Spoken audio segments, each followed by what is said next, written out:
အားလုံးမင်္ဂလာပါကွယ်ဆရာမကတော့ teacher ပန်းမှာဒီနေ့တော့ grade 2သင်ရှာအရှိန်နှင့်ကြာသောအရှိန်အခန်းကစာမျက်နှာခွန်နံပါတ်1ကိုဆရာမနဲ့အတူတူလိုက်ပြီးတော့လေ့လာကြည့်အောင်နော်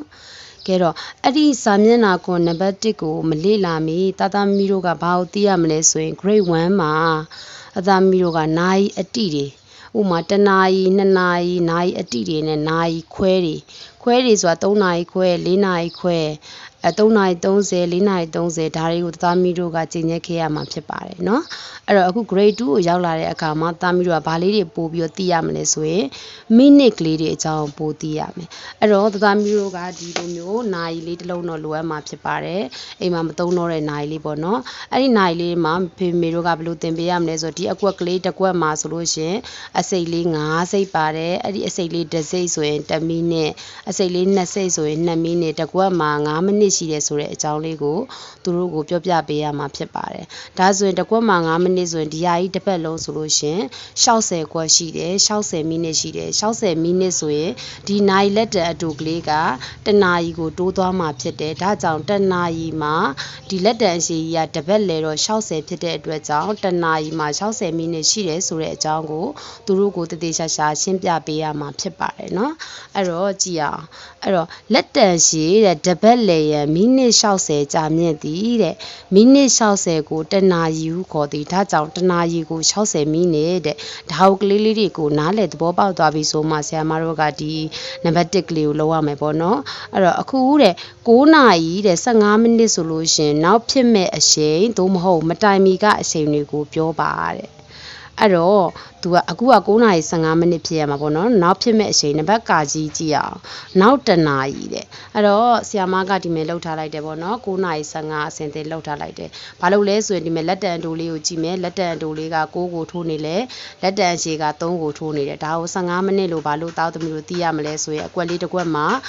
9မိနစ်ရှိတယ်2ကွက်ဆိုတော့10မိနစ်3ကွက်ဆိုတော့15မိနစ်ဖြစ်တယ်ဒါဆိုရင်9နာရီ15လို့သားသမီးတို့ကသိရမယ်เนาะအဲ့တော့အခုက तू ကဗါတယ်တော့နံပါတ်ကကြီးကနောက်1နာရီလို့ပြောတဲ့အတွက်ကြောင့်1နာရီဆိုတာဘယ်နှမိနစ်လဲ60မိနစ်60မိနစ်ဆိုတော့ဟောဒီမိနစ်လက်တံလေးကတပတ်ပြည့်အောင်သွားရမှာဘလို့တပတ်ပြည့်အောင်သွားရမှာလဲဆိုရင်သူ့ရဲ့မူလနေရာကနေတပတ်ပြည့်အောင်မူလနေရာကိုရောက်တဲ့နေရာအထိသွားရမှာဖြစ်ပါတယ်အဲ့တော့အခု9နာရီ15ဟုတ်ပြီနော်အဲ့တော့ဆရာမတို့ကနောက်1နာရီလို့ပြောတဲ့ကြောင် तू ကတပတ်ပြည့်အောင်သွားမယ်တပတ်ပြည့်အောင်သွားတော့ဒီ3နေရာလေးကိုပဲမိနစ်လက်တံပြန်ရောက်အောင်မှာဖြစ်ပါတယ်အဲ့တော့ဆရာမတို့ကတစ်ချက်လောက်ကြည့်လိုက်ရအောင်နော်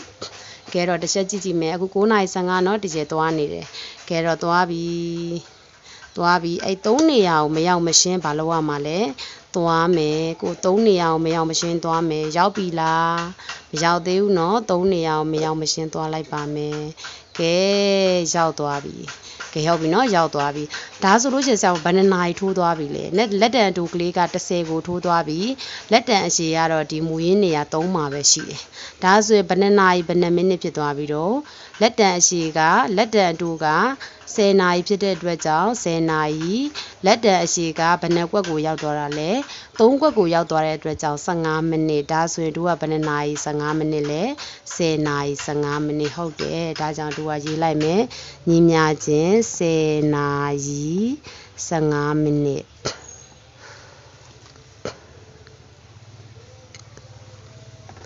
ဟုတ်ပြီကဲနောက်နံပါတ်9ငယ်ကိုသွားကြည့်အောင်နော်နောက်တဲ့20မိနစ်တဲ့အခုတဲ့9နာရီ15မိနစ်ဆိုရင်နောက်20မိနစ်မှာဘယ်လောက်လဲလို့သူကပြောထားတာကဲနောက်20မိနစ်ဆိုဆရာမတို့က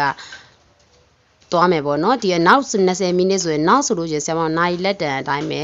အတက်လဲမယ်ပေါ့နော်နောက်20မိနစ်ဆိုကဲသွားကြည့်မယ်တစ်ကွက်ကိုဘယ်နှမိနစ်ရှိရတော့9မိနစ်ရှိတာဟုတ်ပြီနော်နှစ်ကွက်ဆိုတော့10မိနစ်3ကွက်ဆိုတော့15မိနစ်4ကွက်ဆိုတော့မိနစ်20ဟုတ်ပြီနော် तू က20မိနစ်ကိုသွားကျင်တာအခုဆရာမတို့က9နာရီ15လို့ပြောထားတယ်နော်အဲ့တော့ဟုတ်ပြီအားဆုံးသွားကြည့်အောင်ဆမောနဲ့အတူသွားကြည့်အောင်တစ်ကွက်ဆိုရင်9မိနစ်နော်ဟုတ်ပြီအဲ့ကြတော့9 10 15 20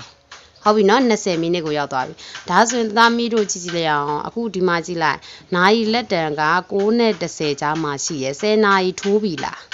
မထိုးသေးဘူးเนาะဒါဆိုရင်9နာရီထိုးပြီ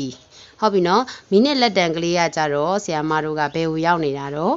ခွန်ကိုရောက်နေတယ်ဟုတ်ပြီအဲ့တော့တသားမီတို့က grade 1မှာသင်ထားပြီးသား6ကိုရောက်နေတယ်ဆိုရင်စနစ်ကနေစယူလိုက်မယ်6ကိုရောက်တယ်ဆိုရင်30မိနစ်ရှိတယ်ဒီဘက်က9မိနစ်ကတကွက်ပို့နေတဲ့အတွက်ကြောင့်9မိနစ်ပေါင်းလိုက်တော့30ရဲ့9ရဲ့ပေါင်းတော့ဘယ်နှမိနစ်တော့30နဲ့မှ9မိနစ်ဒါဆိုလို့ရှိရင်9နာရီထိုးပြီးဘယ်နှမိနစ်တော့30နဲ့မှ9မိနစ်လို့တသားမီတို့ကတည်ရပါမယ်ဟုတ်ပြီနော်ရေးကြည့်အောင်9နာရီ35မိနစ်ကဲဒီနောက်တနာရီဆိုတာကိုဖေဖေမေတို့ကဘလို့သိထားမလဲဆိုရင်နောက်ဆိုတာကနာရီလက်တန်အတိုင်းလက်ရာဘက်ကိုလဲသွားမှာဖြစ်ပါတယ်နောက်လို့ပါပြီဆိုရင်နာရီလက်တန်အတိုင်းဒီမဲ့နာရီလက်တန်လဲတဲ့အတိုင်းနာရီလက်တန်ဒီလိုလဲတာပေါ့နော်နာရီလက်တန်လဲတဲ့အတိုင်းလက်ရာဘက်ကိုလဲသွားရမယ်ဆိုတော့တသားမီတွေကိုသဘောပေါက်အောင်ပြောပြပေးရမှာဖြစ်ပါတယ်အဲ့တော့ဒီပု္ပ္ပစာထဲမှာတော့သူကဒီနှစ်ပုဒ်ကလေးပဲပါတယ်ပေါ့နော်သူတို့သိရမယ့်အကြောင်းအရာလောက်ကိုပဲပုံနေထဲမှာထည့်ထားတယ်ကိုယ့်ရဲ့တသားမိမိတွေကိုပို့ပြီးတော့ကျွမ်းကျင်စေခြင်းနဲ့ဆိုရင်တော့အိမ်မှာအခုပေါ့နိ9:15ဆိုရင်နောက်တစ်ပု္ပ္ပစာလေးတွေဖန်တီးလိုက်မယ်ကွာ10:15တို့17:15တို့1:15တို့တော့မိနစ်တွေလည်းပြောင်းလို့ရတယ်เนาะအဲ့လိုမျိုးလေးတွေလုပ်ပြီးတော့ကိုယ့်ရဲ့တသားမိလေးတွေကိုဒီနိုင်လေးနဲ့လုပ်ခိုင်းတာပြုံဖြစ်ဖြစ်ပေါ့เนาะသူတို့ကိုမေးကြည့်မယ်အဲ့ကြတချို့တလေကမေးမယ်ပေါ့เนาะဒါမျိုးဆိုရင်အเจ้าမှာဆောင်းမွေးဖြေတဲ့အခါကြလို့ရှင်အဲ့ဒါဒီလိုနိုင်မရှိရင်ဘယ်လိုလုပ်မလဲအဲ့တော့အိမ်မှာတင်ရှာဆိုတဲ့သဘောတရားကအိမ်မှာများများလေ့ကျင့်သွားလို့ရှင်အခု9:15ဆိုလို့ရှင်နောက်1နာရီဆို10:15နောက်1နာရီ2နာရီဆိုရင်17:15ဒါကလေးတွေကတတိုင်းတိုင်းနဲ့တည်သွားမှာပေါ့နော်အဲ့တော့အိမ်မှာများများလေ့ကျင့်ထားရဲဆိုရင်လည်းဒါနာရီကမလိုပါဘူးเนาะကျောင်းမှာတကယ်လို့ဒီပု္ပ္ပစာကိုမေးလာလို့နာရီမရှိဘူးဆရာမဘယ်လိုလုပ်ရမလဲကိုကအိမ်မှာနာရီနဲ့သင်ထားပြီးတော့ကျောင်းချောင်းမွေးဖြေတဲ့အခါမှာနာရီမရှိဘူးဘယ်လိုလုပ်ရမလဲဆိုရင်အိမ်မှာများများလေ့ကျင့်ပေးပါများများလေ့ကျင့်ပေးတယ်ဆိုရင်ကလေးလေးတွေကသူ့ဟာသူအလိုလိုရတော့ဖြစ်ပါတယ်ဒီထဲမှာကတော့သင်ရှာထဲမှာတော့ဒီလိုမျိုးသူတို့တည်တည်တိုက်တဲ့ပုဂ္ဂလေးတွေပဲပါတာဖြစ်ပါတယ်ကိုယ့်အိမ်မှာကိုကကျွမ်းကျင်စေခြင်းနဲ့ဆိုရင်တော့အိမ်မှာများများလေ့ကျင့်ပေးဒီလိုပု္ပ္ပစာတွေကိုများများဖန်တီးပြီးတော့လေ့ကျင့်ပေးသွားမယ်ဆိုရင်ကလေးလေးတွေရဲ့အတွေးခေါ်ပိုင်းနဲ့ရင်းချက်လာမှာဖြစ်ပါတယ်ကဲအဲ့တော့မတိုင်မီဆိုတဲ့ပု္ပ္ပစာလေးကိုတော့နောက်ဗီဒီယိုမှာပဲဆက်ပြီးတော့ရှင်းပြပါမယ်နောက်ဗီဒီယိုမှာတွေ့ပါမယ်ရှင်